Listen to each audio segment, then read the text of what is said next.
All right, I'm here today with Ian Henyon. Thank you for taking the time out to do this. This is a newsletter we're gonna be putting out to business owners, but I believe you got some really good insight that'll be good for business owners. So, fantastic. yeah.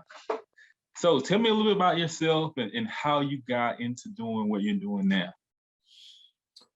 Yeah, well, I got into this field somewhat by accident, and that was I had my own treatment experience. I had my own struggles with addiction, and went to treatment a little over 15 years ago, and ended up going to work at the treatment center where I had received my treatment, and thought it was really interesting field at the time, and decided I would stay in the field. Went back to school and went to graduate school, got a master's degree, and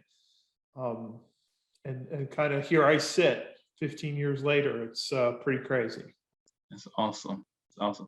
Well, I know you guys wear a lot of hats. Like I said, as a director, like I said, my brother is a director, and it's just like running a business. There's so many different things you have to. So kind of tell us about that. So as a director, what are some of your tell us how that translates into being in the business world, as being a business owner? Yeah, so like you said, my particular position as the executive director, I've got to really wear all the hats. And what that means is, I need to, I'm responsible for making sure that this organization is running properly. And that involves everything from the philosophy of how we approach the treatment of our clients, to making sure that the trash is taken out, and the building is clean, and obviously that those components are matching up with the business philosophy. So really what that looks like on a day-to-day basis is, obviously I'm meeting with individual clients and prospective clients, talking to them about our program, but also dealing with financial issues. So dealing with third-party billers. Obviously, we are an insurance-based company, and so dealing with that aspect of it. Compliance issues, which are can really get somebody derailed, and human resource issues. So hiring, making sure we've got the right information for our staff, and that we are doing the things necessary to support our staff. So it is a lot indeed. Wow. So it seems like you got involved in this out of a passion to give back because of what you've been through. So tell me, I know your motivation, but tell me, what along the way, what's some skills that you feel like you had to develop in order to do what you do? Yeah, so well, number one, I had to further my education. If I was going to stay in the field, I did have a college degree, but it was not it was in journalism, which is not a related training. And so I did go back and got a master's degree in clinical mental health counseling, and that was really important. And then I had to develop an understanding of what was important to the customer. And a lot of times, particularly this field, is clients will come in and obviously they have a problem with substance use. And historically, our field has just said to them, well, you've made these really bad decisions. You need to do what I tell you to do. And if you don't do that, then, you're not a very smart person. And I never understood that as someone who was practicing in the field, and was like, these are our customers. And for the most part, everyone has a choice to come to a program or not. Even if they might be court ordered, the court could still say, go to this program or go to jail. They could go to jail. I mean, that's a choice. And so I wanted to treat our clients, who are our customers, the same way that I would want to be treated in any sort of customer situation. Wow, Ian, that's so good, man. I really I really feel you on that. And the fact that you're looking at it is, if hey, these are still our customers, and we have to treat them like that. How do you get that message out there? Because that sounds like that's your unique selling proposition. Like, hey, we're going to treat you the way we want others to treat us. But how do you get that message out? Like, how do you make people know it? Well, and of course that's the $10,000 question, right? Number one is how we present ourselves to our clients, and when they come in, it's really trying to understand, why are you here, and what is it that you want to achieve? Because everybody's an individual. Everyone's got some unique aspects, and so let's really try to understand how we can achieve that. The other way that we get that message out there is obviously through training our staff and making sure that they understand that we may be in the business of addiction treatment, but a key component of that is customer service. And so making sure that we are treating people the way they deserve.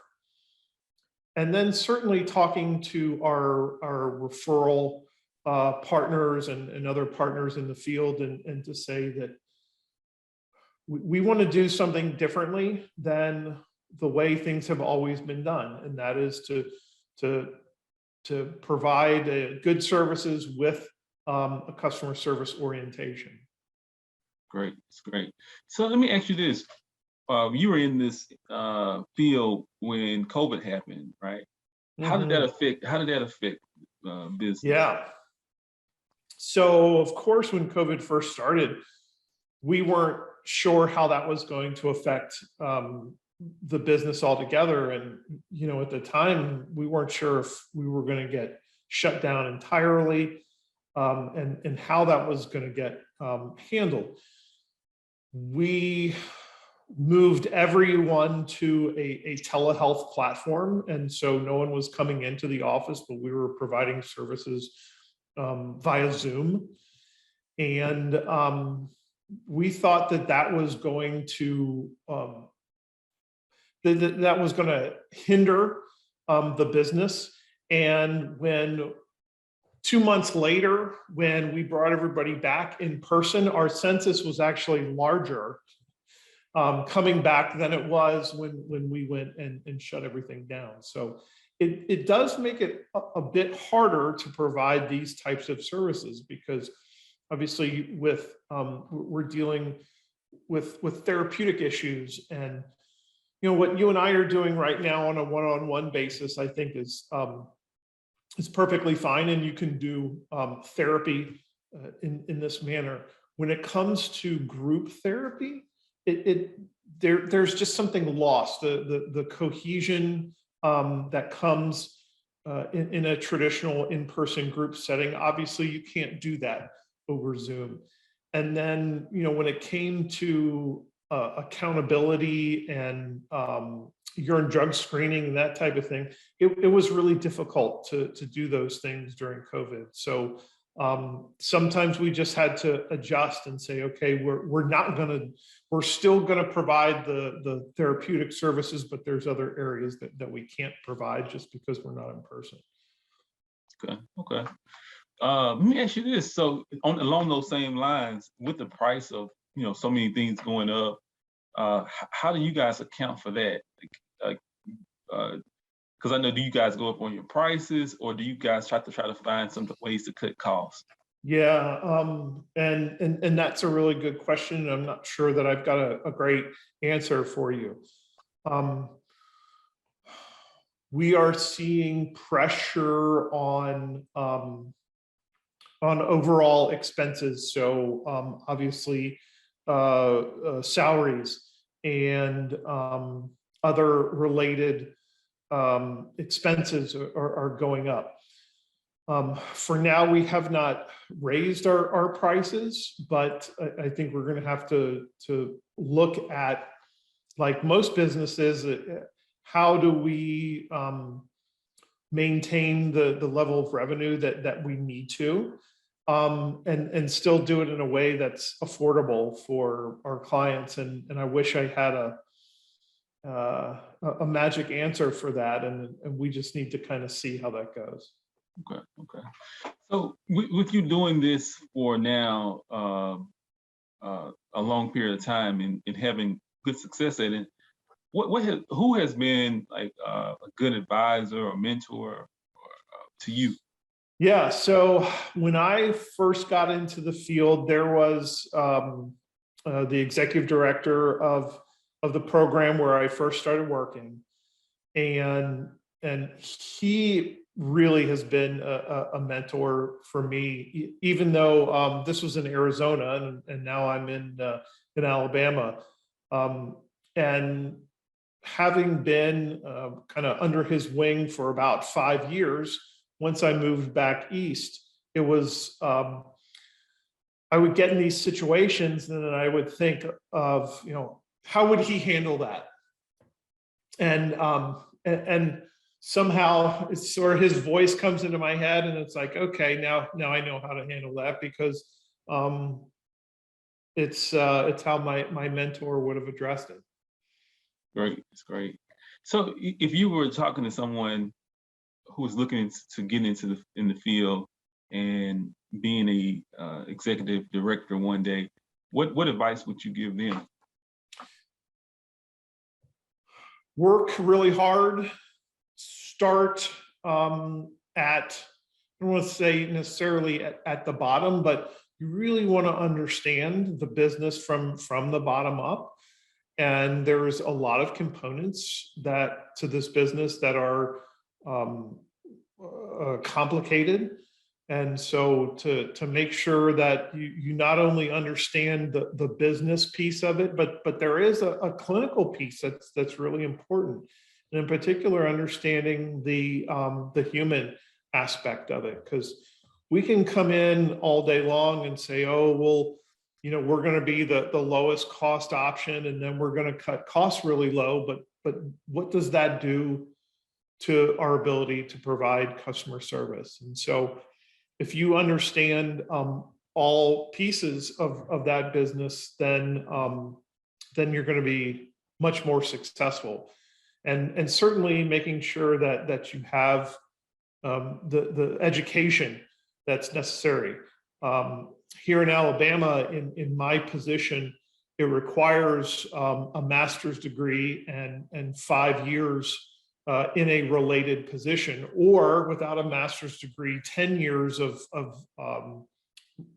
similar experience. And so it takes a fair amount to get to this position.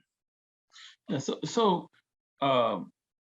with all the things that go into doing, what you do and all the different hats you have to wear, and the passion you have to give that great experience, like, how do you reward yourself? Like, Yeah, also a good question. Actually, I get that question a lot. And so I like to read, and spending time at home and just reading and relaxing is how I kind of recharge. There is never a dull moment in this position, and from the moment I come in until the moment I leave, and sometimes even after hours, my phone's ringing and that type of thing. But it's a very it is a busy position. It's a busy field. And so I like to just kind of take time for myself and enjoy a good book or read an article online or something along those lines. Awesome. So I got two more questions for you. Go ahead. One is about, I know you said compliance is a part of what you're doing. Do you feel that sometimes the regulations or the way you guys are that you have to do things, does it interfere with your ability to provide the type of service you want to? Yeah, and of course, this is a double-edged sword because we want high standards so that you just don't want anybody coming in and open their doors and saying, "Hey, we're going to provide these services." And so, I appreciate, especially the state of Alabama and the efforts that have to be made in order to run programs here in the state. But if you look at everything that we have to do, and that would be state compliance. We have a certification through an organization called the Joint Commission, which is a fantastic certification to have, and I'm thrilled to work with them on that. And then complying with third-party insurance companies. We end up spending more time complying with those regulations than we actually do spending time treating our clients. And so, again, on the one hand, you want that bar to be really high so that the consumer is getting good services. On the other hand, there's got to be a better way of doing some of the things that we're doing so that we can focus more of our time on actually treating our clients and not just doing compliance things. Okay. Last question. What's your vision for the institute you're in right now, and what's your vision for yourself? So our vision for this organization is we would like to grow this company and have multiple locations throughout the state and possibly even throughout the Southeast, maybe throughout the country. We'll see about that.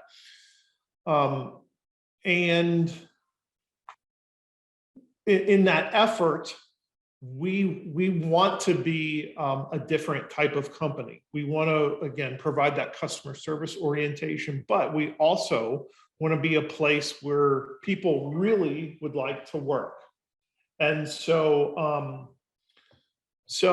our staff, we want to be supportive of them and creating an environment where they would like to come to work every day, because having a good team throughout the organization is, I think, is what's going to make a difference between us and the other programs. Okay. Awesome. Since you brought that up, I know I said last question, but That's all right. It's interesting to me. What's some things that you think have to be in place to build a team like that? A place where people want to come and work. I know there's so many people resigning and leaving jobs now. What do you think the key to that? Well, I think the first key is just appreciating the staff that's there and having a mindset of like, hey, you do good work and I appreciate that, and communicating that and certainly just telling a person, hey, you did a good job there, providing some rewards either through compensation or some time off or training, but recognizing that your staff is valuable, and not having this mindset of like, okay, you're going to do things my way, or there's 10 other people behind you. That to me is not a strategy for building a successful company over the long term. That's awesome. So let me know if somebody's dealing with addiction, or they have a family member or a friend that's dealing with that. How do they go about learning more about the services you guys offer? Yeah, so that's a great question too, because it's really tough. And of course, if you have a question about anything, what's the first thing that you do? Google. Yes, you go to Google, right? And so that's what we do. It used to be the yellow pages, right? But now it's Google, and you can Google addiction treatment in this zip code, and you're going to have tons of information come up. And so my suggestion would really be to, if you have a trusted person that's already part of your support network, so whether that be a therapist or a doctor, some kind of trusted professional, to let them know, like, hey, I'm going to need some help with addiction treatment. Do you have any suggestions? Because if you go to Google, it's going to be really difficult. And the thing is, most of the time when people need these types of services, they're in crisis. The family is really struggling to try to deal with this situation. And so they're gonna, you Google something and there's a telephone number, the first nice voice on the phone is probably going to be the one that they're going to go with. And that might not be the right situation for them.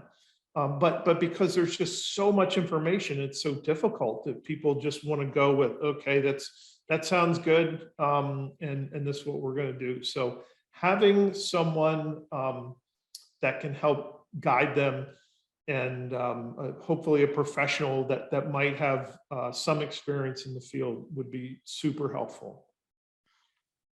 Once again, you got me into another question. So go ahead. Are you getting all the customers from referrals? Is that the bulk of where customers come from for you guys? So I would say 50% are referrals from either higher levels of care or from doctors or therapists outside of here. And 50% are what I call the walk-ins. They find our website and they call us, and they come on in. Okay. So is it a way, I mean, just from talking to you, it seems like, your way of thinking about this is different from what I would think a lot of organizations. Is it a way that you guys, like I guess go back to another question like that I asked earlier, is it a way that you guys are able to get that message out to people when they look, like your presence online or social media, or is that something that organizations like you guys that they really don't do? Is it? Yeah, I mean, yeah, communicating that is sometimes tough to do through a website, but we'll ask people sometimes, how did you find us? And they'll say, well, I found your website and I read through it and it just seemed different. Now, I wrote most of the copy that's on the website. So I wrote it from that customer service orientation. So, and there's not always a great way to communicate this information. And a lot of times it might involve having a person come in and sit down with us and tell us what's happening with them, and allow us to make our recommendations. And so that, so they understand it through that way. Well, I appreciate you taking the time, and I appreciate what you're doing. Thank you. And hope you continue on strong with it. We're going to be rocking and rolling. I appreciate you thinking of us. And if you got any other questions, you got my email, you know where to find me. Okay.